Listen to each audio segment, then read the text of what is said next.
소중한 나 무한 행복.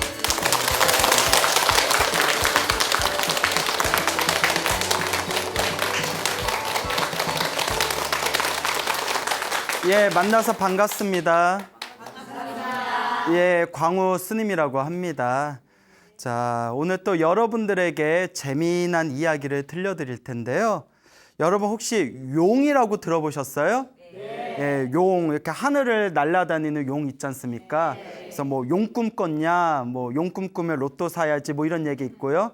또 뭐 용용 죽겠지도 맞나요? 예? 예, 뭐 아닌 것 같은데. 예. 그래서 용. 근데 이제 용들의 왕을 용왕이라고 해요. 근데 이제 용왕이라는 개념이 2600여 년 전 불교에도 있었어요. 근데 이제 여러분 오늘 이제 용왕에 대한 이야기를 들려드릴 텐데, 불교에서 말하는 용왕이랑 여러분들이 생각하는 용왕이랑 약간 개념이 달라요. 그러니까 여러분들이 생각하는 용 있죠? 그 용 그림 본 적 있죠?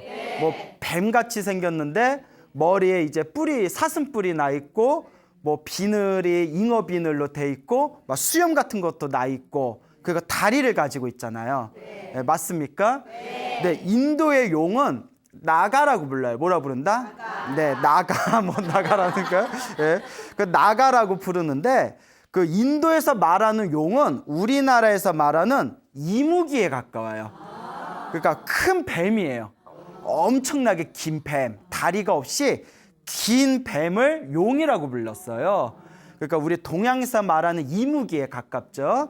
자, 하여튼 이제 2600년 전에도 이 나가라는, 인도 말로 나가라고 해가지고 용이란 게 있었고, 인도에서 말하는 용은 큰, 아주 길다란 큰 이제 뱀 같은 모습이었고, 그리고 그런 용들의 왕이 있었대요. 이 용들의 왕을 용왕이라고 하는데, 이 용왕은 신통력이 있었다고 합니다. 신통력이 있었다라고 이제 이야기를 합니다. 그래서 불교에서도 이 용과 용왕에 대한 이야기가 부처님 가르침에 굉장히 자주 나옵니다. 그래서 이 신통력을 부리는 용왕들이 사람을 해코지할 때도 있고, 혹은 부처님한테 귀의해서 부처님 아래에서 불법을 배우면서 우리 불제자와 부처님의 가르침을 보호하고 옹호해주는 역할도 합니다. 그래서 이 용왕 이야기가 굉장히 자주 나오는데, 또 오늘 여러분들에게 이 용왕에 얽힌 재미난 이야기를 해드릴까 합니다. 지금 부처님 시대를 석가모니 부처님 시대라고 해요. 석가모니 부처님 다 들어보셨죠? 그래서 이제 석가족, 석가모니의 석가가 석가족에서 난 뜻이에요. 뭐 우리 무슨 족 있잖아요. 근데 이제 석가족에서 나온 모니가 성자란 뜻이에요. 그러니까 석가모니 하면 어디서 나오신 성자? 석가족에서 출현하신 성자다 해서 석가모니. 인도말로는 샤카문이라고 해요. 샤카문이. 그래서 이제 우리 발음으로는 석가모니라고 하는데, 근데 지금 우리 부처님 시대를 석가모니 부처님의 시대라고 하고, 미래에 오실 부처님을 어느 부처님이라고 하죠? 예, 미륵 부처님이라고 해요. 석가모니 부처님 이전에 부처님이 또 계셨어요. 미래에 오실 부처님이 미륵 부처님이듯이 석가모니 부처님 이전의 부처님은 무슨 부처님이라고 하죠? 모르죠. 예, 가섭 부처님. 예, 그래서 가섭불이라고 불러요. 가섭 부처님. 아마 소나무를 자주 보신 분들은 제가 중간중간 이야기를 몇 번 했기 때문에 기억이 나실 거예요. 무슨 부처님이다? 가섭 부처님. 예. 그래서 이제 가섭 부처님 시대 때 어느 스님이 계셨대요. 어느 젊은 스님이 계셨는데, 이 젊은 스님이 아주 사소한 계율을 어겼답니다. 무슨 계율을 어겼다? 예, 아주 사소한 자그마한 계율을 어겼는데, 이 젊은 스님 마음에는 이렇게 작은 계율 좀 어겼다고 무슨 일이야 있겠냐 하고 신경을 안 쓰다가 이제 열심히 수행을 하다가 죽을 때가 되었을 때, 자기가 젊은 시절에 실수했던 그 작은 계율을 어긴 게 딱 생각이 나더래요. 순간 마음에 후회심과 죄책감이 밀려오더래요. 그러면서 그 자그마한 계율을 어겼던 젊은 시절이 떠오르면서 마음이 이렇게 후회하는 마음이 딱 일어나면서 딱 죽어버렸어요. 그래서 눈을 떠봤더니 용왕으로 태어났대요. 여러분, 용왕으로 태어났다니까 되게 좋은 것 같죠? 불교에서는 용왕을 그렇게 높이 안 쳐요. 불교에서는 육도 윤회를 한다고 해요. 무엇을 한다? 6가지 세상을 돌고 도는데 6가지 세상이 지옥, 악귀, 축생, 아슈라, 인간, 천상, 이 6가지를 태어나고 죽고를 반복하거든요. 지금 우리는 어떤 몸으로 태어난 거죠? 인간, 사람으로 태어난 거잖아요. 사람의 몸으로 태어났지만 우리가 동물이나 짐승을 축생이라고 해요. 자, 그럼 질문. 용은 어디에 들어갈까요? 예, 이묵인데 이 6개 중에서 모르면 대답하지 마요. 미안해요. 잘했어요. 예. 자, 이 6가지 세상에서 어디에 들어갈까요? 용은? 그렇죠. 축생에 들어가요. 용은 축생에 들어갑니다. 짐승에 들어가요. 근데 짐승 중에서도 좀 특별한 힘을 갖춘 짐승. 그러면 용들의 왕은 용왕은 어디에 들어갈까요? 예, 축생입니다. 그러니까 우리 입장에서 전생에 열심히 돌을 닦았던 스님이 축생, 용들의 왕으로 태어난 게 좋은 걸까요? 안 좋은 걸까요? 예, 좋은 게 아니에요. 우리 한국 불교 문화에서는 무슨 용왕이 신통력이 있고 뛰어난 힘을 갖춰서 뭐 용왕제도 올리고 용왕도 모시는 분들이 있잖아요. 엄밀히 부처님의 가르침의 입장에서 보면 용왕이 수행하는 입장에서 다시 용왕으로 태어난 거는 그렇게 좋은 게 아니에요. 차라리 하늘색에 태어난 것보다도 못해요. 근데 우리는 용왕을 굉장히 높이 생각했죠. 물론 신통력이 있어서 좀 높은 부분도 있지만 수명이 길고 신통력이 높지만 도 닦는 입장에서는 좋은 몸이라고 할 수 있다 없다? 없다라는 거예요. 오늘 새로 아셨죠? 그래서 평생 절에 다녀도 이걸 잘 모르는 분들이 계시더라고요. 예, 그래서 용왕으로 태어나니까 막 가슴이 너무 아픈 거예요, 용왕이. 그래서 내가 전생에 그렇게 가섭 부처님 밑에서 수행을 그렇게 열심히 한다고 했는데 기껏해야 용왕으로 태어났구나 하고 막 후회감이 밀려오는 거예요. 그래서 우리 불교에서는 이런 이야기가 있습니다. 평소에 화를 잘 내는 사람, 짜증을 잘 내고 화를 잘 내는 사람. 여러분 화 잘 내요, 못 내요? 뭐 자기 입으로 그렇게 낸다고 크게 얘기할 건 없는데 평소에 화를 잘 내는 사람은 죽은 뒤에 독사로 많이 태어난대요. 예, 화 잘 내요 하는 분, 예, 다음 생에 이제 독사로 태어날 확률이 크겠네요. 왜냐하면 항상 독을 품고 있잖아요. 화를 잘 내는, 화가 독이에요. 독을 뿜어내는 버릇에 의해서 그 악업으로 독사로 태어난다. 그리고 이런 얘기했어요. 어느 큰 스님이 화를 굉장히 잘 내요. 화를 굉장히 잘 내는데 독사들의 왕이 용이래요. 독사들의 왕이 용이고 용들의 왕을 뭐라고 한다? 용왕이라고 부르는 거예요. 그래서 어느 큰 스님이 평소에 화를 잘 내는 성격이 있었는데 대신 돈은 열심히 닦았대요. 수행을 열심히 해가지고 다음 생에 용왕으로 태어났대요. 그 이야기는 무엇이냐? 화를 잘 내는 업보 때문에 뱀의 몸을 받았지만 또 무엇을 열심히 했기 때문에? 수행을 열심히 했기 때문에 뱀들 중에서도 뭘로 태어났다? 용왕으로 태어났다. 이런 얘기가 불교 경전이나 가르침을 보다 보면 이런 얘기가 짭조름하게 가끔씩 나와요. 그러니까 이 스님도 죽기 전에 어떤 강력한 후회심을 일으키면서 죽어서 용왕으로 태어납니다. 근데 이 용왕으로 태어나면 수명이 엄청나게 길대요. 어마어마하게 수명이 길고 막 몇만 년, 몇십만 년, 몇천만 년을 산대요. 그리고 신통력이 뛰어나대요. 그 용왕이 가진 신통력 중에 하나가 마음대로 사람으로 변신할 수가 있대요. 사람으로 변신할 수 있는 그런 신통이 있는데 어느 날 이제 수많은 세월이 흐른 뒤에 이 용왕이 전생의 스님이었던 용왕이 이제 용왕의 이름이 에라 까빠사예요. 예라이 그래서 예라이 그냥 예라이 까빠사, 에라 까빠사라는 용왕이에요. 열심히 돛 닦았는데 눈 떠보니까 뭐가 돼 있어요?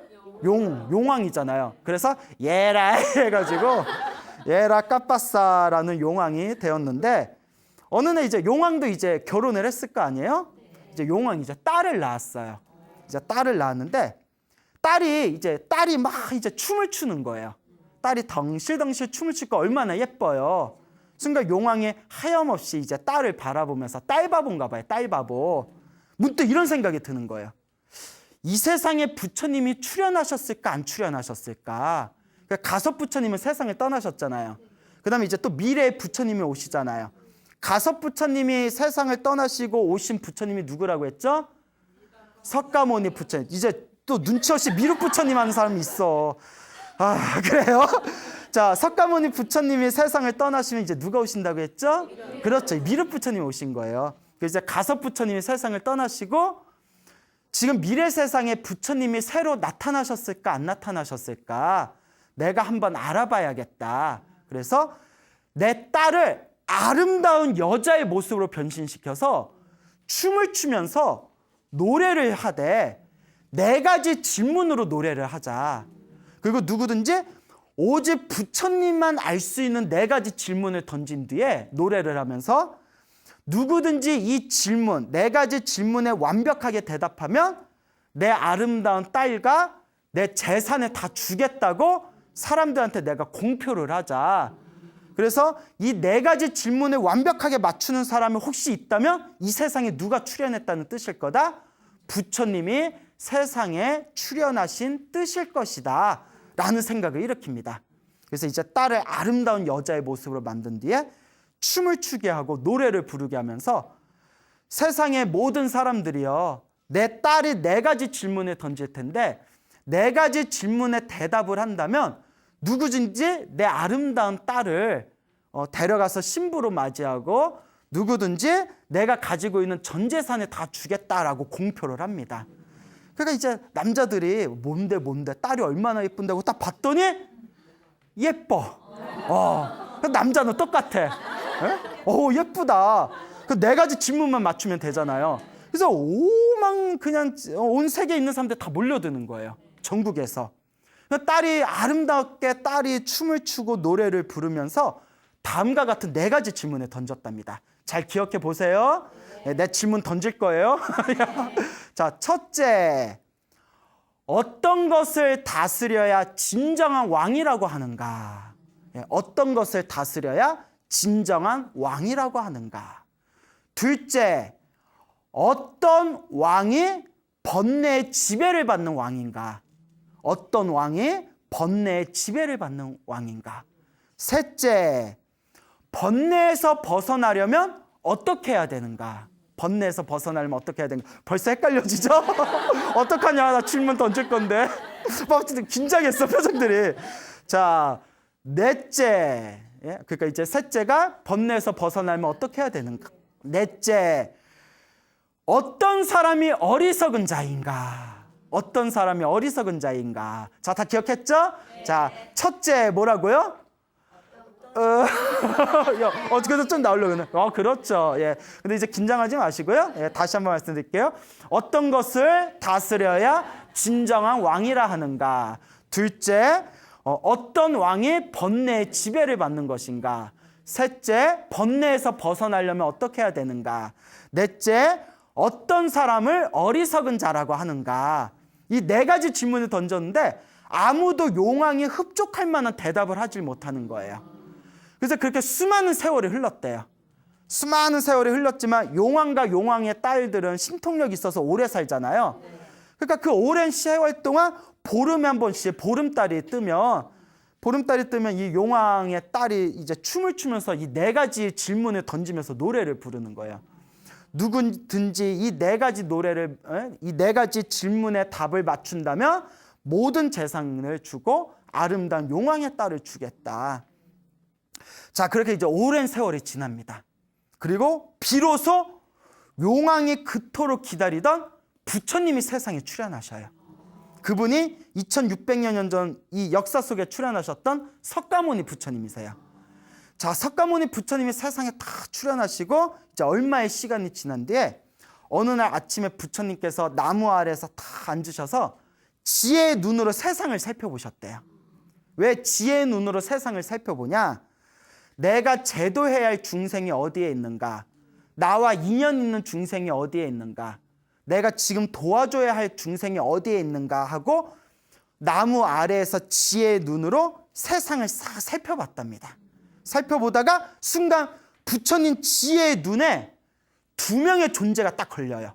레이더로 뚜뚜뚜뚜뚜 하다가 딱딱 딱 걸리는 것처럼 두 명의 존재가 딱 걸립니다. 부처님 지혜의 눈에. 오늘 제도해야 할 두 명의 인연 있는 사람들 발견하게 돼요. 그게 오늘의 주인공이 에라, 까빠사, 용왕과 웃다라라는 청년이 딱 걸려요. 이름이 뭐라고요? 웃다라. 예, 웃다 죽어. 예. 그래서 웃다라, 그 용왕하고 웃다라가 딱 레이더에 걸리면서 오늘 내가 마땅히 이 두 사람을 제도할 인연이 있구나. 내가 오늘 이 두 사람을 제도하면 수많은 중생들에게 큰 이익이 되겠구나. 내가 오늘 용왕과 웃다라라는 청년을 제도해야 되겠구나 라는 것을 꿰뚫어 보십니다.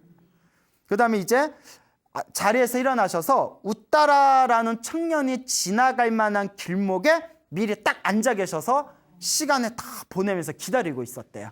그러니까 부처님은 다 꿰뚫어 보시는 거예요. 아니나 그날이 보름날이었어요. 용왕의 딸이 춤을 추면서 노래를 부르면서 사람들에게 4가지 질문을 던지는 날이었어요. 그러니까 수많은 젊은이들이 그 4가지 질문에 대답하려고 수많은 젊은이들이 용왕이 있는 곳에 모였겠죠. 그때 그 웃다라 청년도 오늘 그 용왕의 딸을 만나서 질문에 대답하기 위해서 길을 떠나고 있었던 거예요.